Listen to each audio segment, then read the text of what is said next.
बिस्मिल्लाहिर्रहमानिर्रहीम अस्सलामुअलैकुम नाज़रीन, मैं राना उज़ैर हूँ। 22 दिसंबर 2025 सोमवार का दिन। इस वक्त बॉर्डर्स के ऊपर सूरत हाल इंतहाई कशीदा हो चुकी है कि जहाँ पर एक जानिब भारतीय फौज जो है वो फॉल्स फ्लैग कर रही है, फेक इनकाउंटर्स किए जा रहे हैं मकबूजा वादी में और उधमपुर में। इस वक्त भारतीय फौज की जानिब से एक नए ऑपरेशन का जहां पर आगाज हुआ है, तो वहीं पर एक बड़ी ब्रेकिंग न्यूज भारतीय फौज के हवाले से सामने आ रही है और भारतीय जर्नैलों की जानिब से बाकायदा तौर पर तबले जंग बजाया गया है, ऐलान जंग किया गया है और ये ऑपरेशन सिंदूर 2.0 का बाज़ाब्ता तौर पर ऐलान है।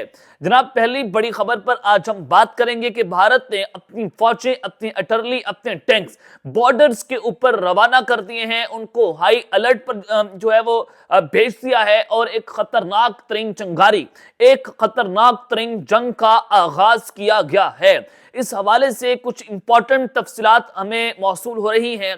इस वक्त सिक्योरिटी जराये की जानिब से क्या बताया जा रहा है, भारतीय मीडिया क्या रिपोर्ट कर रहा है, तमाम तफसीलात ये दोनों के स्कूल ऑफ थॉट्स जो है वो आपके सामने रखना बहुत जरूरी है। बॉर्डर्स की तमाम तर तफसीलात भी आपको उससे आगाह किया जाएगा। दूसरी जानिब 1971 वाली बटालियन जो है उसको जो है बॉर्डर्स पर रवाना किया गया है। ये 1971 वॉर लाइक सिचुएशन, जब पाकिस्तान और बांग्लादेश जो है वो दो लख्त हुए थे। अब यहां पर जो हाई अलर्ट जारी हुआ है और फिर एक ताकतवर तरीन जर्नैल की गाड़ी को टारगेट किया गया। एक ताकतवर तरीन जर्नैल की गाड़ी आज बम से उड़ पड़ी है। पाक फौज इस वक्त हाई अलर्ट पर जा चुकी है। कौन से ताकतवर जर्नैल हैं जो आज मारे गए हैं, जिनकी गाड़ी को टारगेट किया गया, ये हाजिर सर्विस जर्नल है। इस हवाले से भी मैंने आपको कुछ इंपॉर्टेंट डिटेल्स जनाब देनी है। लेकिन अगर आपने इस चैनल को सब्सक्राइब नहीं किया तो लाजमी तौर पर सब्सक्राइब करें, बेल आइकन को जरूर प्रेस करें, आइंदा आने वाली अपडेट्स जो हैं वो आपको बर वक्त पहुंचती रहें। जनाब, एक तो आज बांग्लादेशी लीडर जो हैं एक और मारे गए हैं, मुतल्लिब शिकदर साहब। उनको आज भारतीय रॉ की जानिब से टारगेट किया गया खुल्ला सिटी के अंदर, जिसके बाद बांग्लादेश की जो सूरत हाल है वो मजीद कशीदगी की जानिब बढ़ रही है। भारत चुन चुनकर उनकी रॉ जो है खुफिया एजेंसीज इनकलाबी लीडर्स को बांग्लादेश के अंदर रास्ते से हटा रही है और इस पे नजर आ रहा है कि बांग्लादेश के अंदर चंद गद्दार हैं, चंद मीर जाफर, मीर सादिक हैं जो रॉ के साथ मिले हुए हैं और बांग्लादेशी इनकलाबी लीडर्स को रास्ते से हटा रहे हैं, क्योंकि वो इनकलाब की बात कर रहे हैं, वो आजादी की बात कर रहे हैं। उनके साथ करोड़ों लोगों की आवाज जुड़ी हुई है, करोड़ों लोग इस वक्त जो है वो सड़कों के ऊपर हैं, वो आजादी के नारे लगा रहे हैं। लेकिन मोहम्मद यूनस की हुकूमत के अंदर ये सारा कुछ बताता है कि मोहम्मद यूनस जो है वो इस वक्त खुफिया तौर पर भारत के साथ राब्ते में मौजूद हैं। वो नहीं है तो उनकी हुकूमत के अंदर कुछ ऐसे लोग हैं जो उनको मुखबरी दे रहे हैं और जो सारा कुछ हो रहा है मुकम्मल मुखबरी के साथ हो रहा है। मुकम्मल स्पाई मास्टर नेटवर्क जो है बांग्लादेश में रॉ का काम कर रहा है, जिसके तहत ये बांग्लादेशी लीडर्स को चुन चुनकर रास्ते से हटाया जा रहा है। तो ये एक बड़ी खौफनाक किस्म की सिचुएशन बनी हुई है, जहां पर बांग्लादेश के लीडर्स जो हैं वो 7 सिस्टर स्टेट को तोड़ने की बातें कर रहे हैं। चिकन नेक के ऊपर भारतीय फौजें जो है मुकम्मल तौर पर हाई अलर्ट हो गई है, मिलिट्री बेसिस को वहां पर बनाया जा रहा है। तो एक तरफ तो जनाब ये सूरत हाल बनी हुई है, तो वहीं पर मैं आपको जो बड़ी खबर, बड़ी ब्रेकिंग न्यूज देना चाहता हूं कि आज लेफ्टिनेंट कर्नल हैं विकास गुर्जार साहब। ये इंडिया के लेफ्टिनेंट कर्नल हैं। उनका ट्विटर अकाउंट है या नहीं है, लेकिन उनके एक्स अकाउंट से आज ट्वीट हुआ है, बाज़ाब्ता तौर पर तस्वीर शेयर कर दी गई है, जहां पर इंडिया की तमाम तर अटरली, उनकी फौजें, उनके टैंक्स की लाइनें लगी हुई हैं और उनके जो टैंक्स हैं बताया जा रहा है कि फाइनल वार्निंग फॉर कंगलू। अब ये कंगलू कौन है? ये इंडिया की जुबान के अंदर जो है वो एक स्लैंग वर्ड है, जिस पर आप कहते हैं कि बागी या रिबेलियस जो है वो आजादाना सोच रखते हो या इनकलाबी हो, तो उनके हवाले से उन्होंने कहा कि उनके लिए फाइनल वार्निंग है, India moves army, this is the same battalion that fought at this exact location during the 1971 war. ये कहा गया कि इंडिया ने अपनी फौजें जो है वो रवाना कर दी हैं। उनके जो बटालियन है ये वही बटालियन है और ये वही एग्जैक्ट लोकेशन है जहां पर 1971 की जंग लड़ी थी इंडिया की फौज ने। ये सिर्फ डिप्लॉयमेंट नहीं है, ये एक मैसेज है।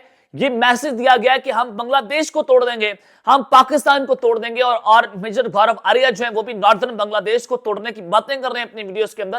तो यहां से आप अंदाजा करें कि भारत ने अपनी फौजें जो हैं वही बटालियन रवाना की है जो 1971 के अंदर रवाना की गई थी और उसी लोकेशन पर की है जहां पर पहले भी जंग लड़ चुके हैं। भारत की तमाम तर फौजें, बटालियंस, उनके टैंक्स, उनकी तमाम तर टर्लीज जो हैं, तोपखाने, वो इस बॉर्डर्स के ऊपर रवाना कर दिए गए हैं।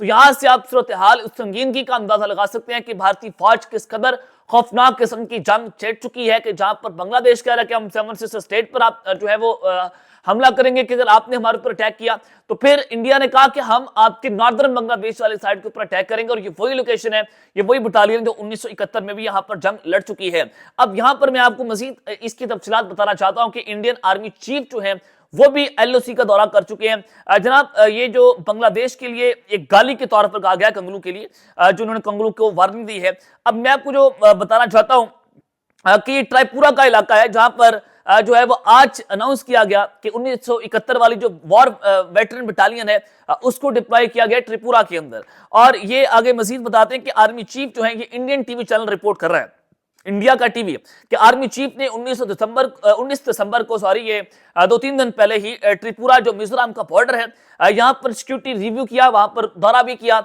और मिजोरम के मुकाम पर भारत की जानिब से 2 बांग्लादेशी सिविलियंस को टारगेट भी किया गया परसों, जिसके बाद सूरत हाल बड़ी इंपॉर्टेंट, बड़ी खतरनाक हुई। और फिर बांग्लादेश ने जो है वो बॉर्डर सिक्योरिटी फोर्स का एक जवान जो है वो वहां से गिरफ्तार भी किया, जो बांग्लादेश में घुस रहा था। अब एक तरफ तो जनाब ये सूरत हाल है और आर्मी चीफ इंडिया के वो बॉर्डर्स का दौरा भी कर रहे हैं और एग्जैक्ट लोकेशन पर कहा जा रहा है कि वहीं पर हम ये चीजें लड़ेंगे जहां पर जो है वो हमने जो टैंक्स हैं वो अपने भेज दिए हैं। तो यहां से आप अंदाजा लगा सकते हैं कि हसीना वाजिद की गवर्नमेंट गिरने के बाद जो बॉर्डर इन्फिल्ट्रेशन है वो सूरत बढ़ती चली जा रही है भारत की जानिब से। पाकिस्तान और चाइना की यहाँ पर इंपॉर्टेंस बहुत ज्यादा बढ़ गई है कि पाकिस्तान और बांग्लादेश के दरमियान जो डिफेंस कॉपरेशन है वो हिस्टोरिकली बहुत ऊपर है। और फिर बांग्लादेश की आवाम जो है पाकिस्तान की जानिब जनाब देख रही है, तो ये भी एक बड़ा अहम तरीन सूरत हाल होती चली जा रही है। ऊपर से सिलीगुड़ी जो कॉरिडोर है, जिसको आप चिकन नेक कहते हैं, वहां पर भी बड़ा फोकस है, वहां पर भी इंडिया इस वक्त बहुत हाई अलर्ट पर है। तो यहां से भी आप अंदाजा लगा सकते हैं कि चिकन नेक, वहां पर भारत की बड़ी चीखा निकल रही है कि कहीं इंडिया के ऊपर अटैक ना हो जाए, कहीं चाइना जो है वहां पर हमला ना कर दे, कहीं पाकिस्तान जो है वो बांग्लादेश के रास्ते सिलीगुड़ी कॉरिडोर जो है वहां पर अटैक ना कर दे। तो 1971 वाली सूरत हाल दोबारा से भारत ने बर्पा कर दी है, ये उनके लेफ्टिनेंट कर्नल की जानिब से ऐलान किया गया है। आगे बढ़ते हैं जनाब, एक ताकतवर तरीन जर्नैल जो है उनकी गाड़ी को बम से उड़ाए जाने की खबरें इस वक्त सोशल मीडिया पर गर्दिश कर रही हैं। बड़ी आम तफसीलात हैं, फौज मुतारिक हो गई है। जनाब, ये खबर आई कि Russian general has been killed in a car bombing in Moscow, official have said. Russia के एक फौजी जनरल है जो जिनकी गाड़ी के अंदर एक बॉम्ब फिक्स किया गया था और बॉम्ब फिक्स किया, वो गाड़ी उनकी सफर कर रही थी और अचानक से हमला होता है, बम धमाका होता है और उनकी गाड़ी भी उड़ गई और एक जनरल जो है मौके पर वहां पर मारे गए हैं। उनकी गाड़ी के अंदर ये बॉम्ब फिक्स किया गया था। रशिया की जो इन्वेस्टिगेटिव कमेटी है उन्होंने बताया कि लेफ्टिनेंट जनरल फनील सरवारोव वो सोमवार के दिन सुबह सवेरे जो है उनकी गाड़ी में एक एक्सप्लोसिव डिवाइस प्लांट की गई और उनकी गाड़ी को टारगेट किया गया और वो वहां पर मारे गए हैं। और ये बताया गया है कि वो 56 head of arm forces operation training department थे। और ये भी बताया जा रहा है कि ये जो बॉम्ब है ये इसमें यूक्रेनियन इंटेलिजेंस एजेंसीज की इन्वॉल्वमेंट है, यानी कि यूक्रेन और रशिया एक दूसरे के आमने सामने है, जंग खतरनाक हो गई है। यूक्रेन की जानिब से रशिया के दारुल हुकूमत में हाल ही में कुछ दिन पहले धमाका भी किया गया, लॉन्ग रेंज मिसाइल्स का इस्तेमाल किया गया यूक्रेन की जानिब से और यूक्रेन के पास ये लॉन्ग रेंज मिसाइल नहीं थे। अब अमेरिका ने इनको ये लॉन्ग रेंज मिसाइल ये नेटो की जो है खुफिया तौर पर जो असला है वो यूक्रेन इस्तेमाल कर रहा है और उन्होंने रशिया के ऊपर मारे। और रशिया ऑलरेडी ये कह चुका था कि अगर हमारे ऊपर इस तरह का अटैक हुआ तो हम इस पर अपने ऊपर ये जंग मुसल्लत करने का जो है अंदाजा करेंगे, फिर हम नेटो पर भी इसको रिटेलिएशन देंगे। तो सूरत हाल है बड़ी इंपॉर्टेंट। अब रशियन आर्मी के जनरल जो है उनको टारगेट किया गया है, यूक्रेनियन इंटेलिजेंस एजेंसीज की जानिब से उनकी इन्वॉल्वमेंट पाई जा रही है। यूक्रेन ने इस हवाले से अभी तक कोई बयान नहीं दिया, लेकिन रशिया क्या करेगा ये दिस इज वेरी इंपॉर्टेंट। क्या रशिया खामोश रहेगा कि उन पर हमले भी हुए हैं, उनके जनरल को भी अब मार दिया गया, यूक्रेन जो कि उनसे कम ताकतवर है और उनसे ये सूरत हाल जो है वो इस वक्त बड़ी इंपॉर्टेंट होती चली जा रही है कि ये उनको शदीद तरीन इंजरीज हुई, फिर वो हॉस्पिटल के अंदर जो है वो जनरल साहब जो है सरवारिफ वो जान की बाजी हार गए हैं, ये कमेटी की जानिब से कहा गया है। और उसके अलावा उनकी जो मर्डर है उसके ऊपर इन्वेस्टिगेशन जो है उसका भी आगाज कर दिया गया है। तो ये एक और नई जंग जो आलमी जंग जिसको आप कह रहे हैं वो भी छिड़ने का खतरा पैदा हो चुका है। अब तक के लिए इतना ही, अपना ख्याल रखिएगा और इस लम्हा पे लाजमी तौर पर ख्याल रखना है। अल्लाह निगहबान, पाकिस्तान जिंदाबाद।